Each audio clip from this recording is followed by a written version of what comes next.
Buenos días para todos.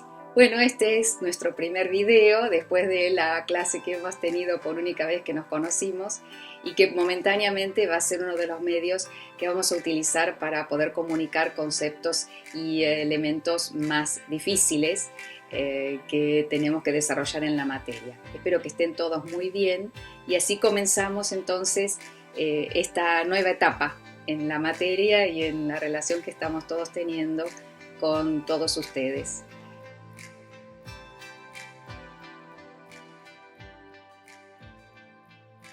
Me habían hecho un trabajito excelente, cuya devolución la voy a hacer a través del Zoom en la próxima clase, así de alguna forma ustedes también me pueden consultar y todos los trabajos que hagan vamos a ir tratando de hacerlo siempre personalmente vía Zoom, por supuesto, porque es la mejor forma de tener una devolución interesante con las preguntas que ustedes hagan y todas las preguntas que se necesiten hacer. Así que todo esto lo vamos a ir comentando y aclarando a lo largo de los avisos que tenemos en el aula virtual y los videos los vamos a ir dejando reservados para todo lo que es la temática en sí. Así que nos vamos a concentrar en este video que va a estar dividido en dos partes. La primera parte de conceptos muy difíciles y que no tienen una resolución en las ciencias sociales y la segunda parte de un concepto que sí tiene una gran aceptación y está bastante unificado en todas las ciencias sociales. Entonces, esta primera parte, recordemos que tenemos que ajustar estos conceptos que vamos a utilizar en la materia a lo largo de todo el año y que lo van a tener en toda la bibliografía que lean, ahora y para siempre, pero que para cada autor significan distintas cosas. Entonces esto es un problema tremendo que desde ya hasta el momento no se ha resuelto y lo que voy a hacer entonces es colocar más o menos términos básicos con los que nos vamos a manejar nosotros. Recuerden que el problema de por qué no se definen está en las posiciones teóricas detrás. Es decir, son los funcionalistas, los estructuralistas, los materialistas, etcétera. Todos en función de su posición utilizan estos conceptos de forma diferente y muchas veces ni siquiera definen qué es lo que entienden al comenzar sus textos, lo dan por hecho o esto es lo que genera muchísimo conflicto a todos el resto de los estudiosos. Hay veces que sí lo definen de entrada y eso nos simplifica. Mientras tanto, como nosotros no vamos a tener todas esas grandes definiciones, ¿con qué nos tenemos que quedar en acuerdo? Es lo que vamos a tratar de ir viendo en esta parte.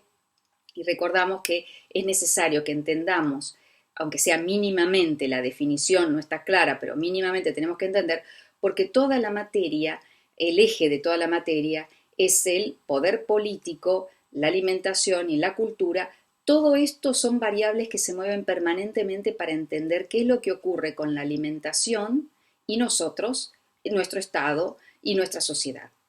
Todo esto lo vamos a ver, empezamos hoy, pero permanentemente lo vamos a estar retomando, ¿no? Entonces, recordamos que la primera clase habíamos visto este PowerPoint que está pasando por acá, que es el de Geertz, es una de las definiciones más generales que hay de la antropología, como verán, ¿no? Muy claro, se trata de cómo los humanos en grupos se enfrentan a su medio tanto social como un medio geográfico, cómo responden a este desafío y luego se adaptan o no, y transmiten, si se adaptaron, sus experiencias. Entonces, en ese contexto, el antropólogo lo que hace es tratar de describir, analizar, pero no predice. Por eso es muy similar a un médico, no predice. El diagnóstico no es predictivo. Los que sí quieren predecir justamente son los sociólogos. Ahí tenemos una gran diferencia entre la antropología y la sociología. Si bien en su parte inicial pueden ser muy similares, luego difieren mucho, inclusive en los temas que van a tratar también, o espacios en los que van a tratar también. Así que recordando entonces ese concepto muy general de Geertz y entendiendo que estos son elementos que tenemos que ir manejando con la mayor claridad posible, vamos a ir concentrándonos en uno de los conceptos que todos conocemos, todos hemos escuchado, como es el concepto de civilización.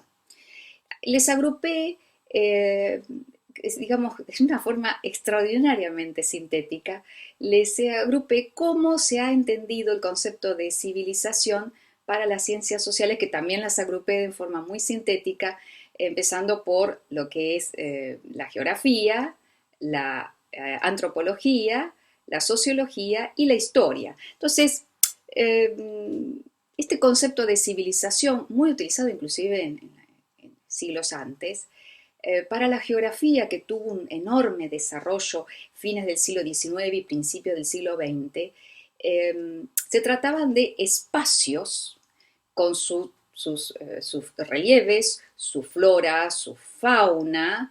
Entonces, esos espacios para la geografía, los geógrafos determinaban, atención, ¿no? Con esto, determinaban a los grupos humanos y sus comportamientos. Es decir, en estas ideas estaban imbuidos todos teóricos que nosotros conocemos muchísimo, como el famoso padre de la educación argentina, a Sarmiento. Sarmiento estaba completamente convencido de esto y, de hecho, habrán escuchado muchas veces ustedes hablar, o alguna frase de Sarmiento típica, ¿no? Al hambre en brutos. ¿Por qué? Porque él concebía, en función de esta ideología, ¿no? De esto que estábamos manejando en la geografía, este determinismo, él entendía que la pampa era lo que determinaba el gaucho. Y el gaucho, por supuesto, ustedes saben que lo consideran un ser incivilizado, bárbaro. Entonces, ¿por qué? Porque la pampa no tiene límites. ¿Mm? Y el no tener límites lo convierte a los humanos que están en la pampa en incivilizados. El alambre le pone límites. Entonces, a partir de ahí va a poder entrar en la civilización. Y si no entraba, había que eliminarlo. Esto es básicamente los conceptos que manejaban todos los geógrafos fines del siglo XIX y principios del XX. Pero como toda ciencia, cuando sigue analizando y estudiando, se va encontrando con que ese concepto no es real. Aunque ustedes lo han escuchado varias veces hablar todavía, pero no es real. Se han encontrado cientos de espacios, de culturas que tienen el mismo espacio, la misma flora, la misma fauna, y respondieron completamente distinto. Entonces ahí se fue abriendo mucho más paso lo que es la antropología, inclusive parte de la sociología, que demostraban que esto no era lo que determinaba. Sí pone límites, sí es una variable a considerar, y es muy importante, pero no determina.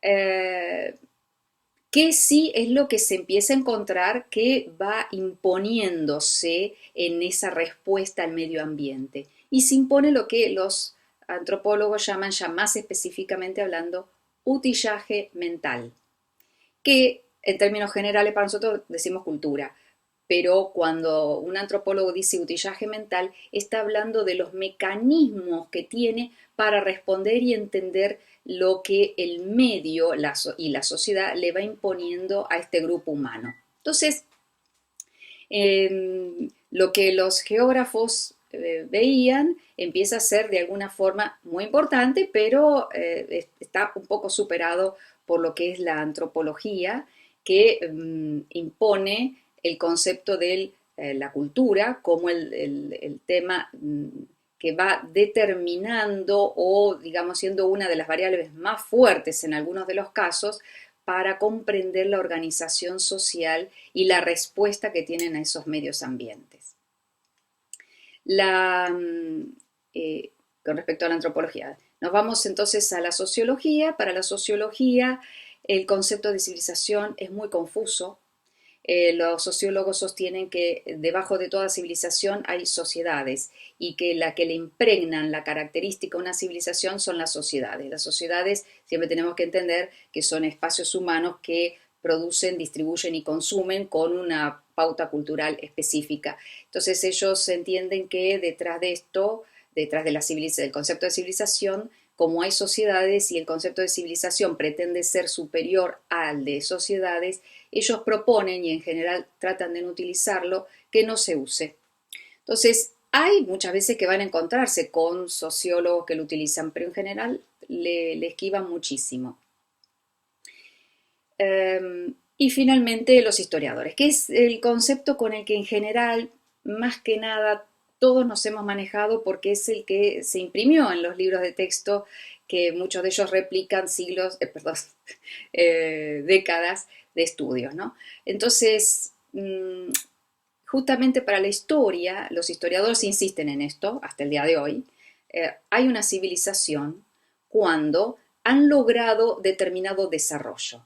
Y depende de la línea de los historiadores, ahí sí es cuál es el desarrollo exacto, si es obtener ciudades más importantes o si ese desarrollo es tener leyes que se impongan al resto, o tener una religión que los englobe y no que los disperse. Es decir, que estos elementos, si bien se siguen discutiendo en la historia, son claves y los historiadores van a decir que hay una civilización cuando han logrado todos esos elementos o algunos de esos en su base. Por eso mismo que para el tratamiento de lo que son las sociedades de América, como por ejemplo la sociedad azteca, la inca, siempre van a ver que muy pocas veces se les llama civilizaciones, porque ahí hay muchas peleas. En cambio, para decir cultura o sociedad, no. Con el tema de civilización es si tienen ciudades, si no son ciudades, etc. Entonces, estas son las problemáticas que se manejan, pero que les importan solamente a estos investigadores. No nos va a importar a nosotros básicamente en sus disquisiciones, muy justas y de hecho tienen basamentos epistemológicos todos. Nosotros vamos a concentrar que cuando leamos algo que apunta a lo que les estoy marcando, es porque vienen de esta línea, ¿no? Entonces, es muy importante, cada vez que leamos algo, saber quién es el que está escribiendo, pero no por su nombre específico, sino para saber de qué área de las ciencias sociales proviene, de qué época también proviene. Se lo escribió en 1950, es diferente a los 60, puede ser diferente a los 80, a los 90, muchísimo más. Y de hecho, a qué corriente adscribe. Esto nada más como para tener un parámetro general. Como les decía entonces, el concepto, creo que ya va quedando claro el concepto de civilización, como las dificultades que tiene, y el concepto de cultura, básicamente, entonces, la cultura va a ser, sí, para los antropólogos, un caballito de batalla excelente, porque le permite comprender y explicar distintos grupos humanos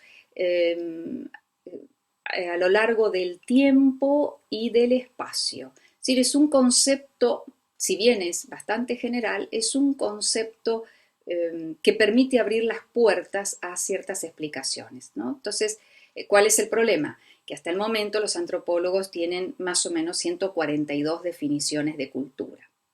Entonces, todos están de acuerdo en que la cultura es algo que se adquirió. Todos de acuerdo. Muy bien. No es algo que venga con nosotros en nuestra biología. Es algo aprendido. Pero esas 142 definiciones se las vamos a dejar a los antropólogos. Lo que tenemos que tener en claro es que la definición básica que ustedes pueden estar viendo acá en el PowerPoint es claramente que la cultura es todo lo que hace el hombre en el medio ambiente y el cambio que hace en el medio ambiente. Entonces, desde ya para un antropólogo, la elaboración de un chopper y un chopping tool son las primeras herramientas que tienen los homínidos, ¿no? Que son cuando para los rascadores, para poder matar animales y después sacarles la piel, esos elementos de los más primitivos que ha elaborado los homínidos en nuestra escala evolutiva, siempre según la antropología, ¿no? Por supuesto, son cultura. Lo que tenemos que descartar para todo antropólogo es que el concepto de cultura va a ser la expresión de lo que un grupo social exquisito o de alta clase social ha elaborado. Cultura es todo lo que los humanos entonces han realizado para estar en este medio ambiente. Sí, creo que esto ha quedado más o menos en claro. Necesitamos pasar ya a un concepto que sí tiene una mayor aceptación en todas las ciencias sociales, que es el concepto de Estado.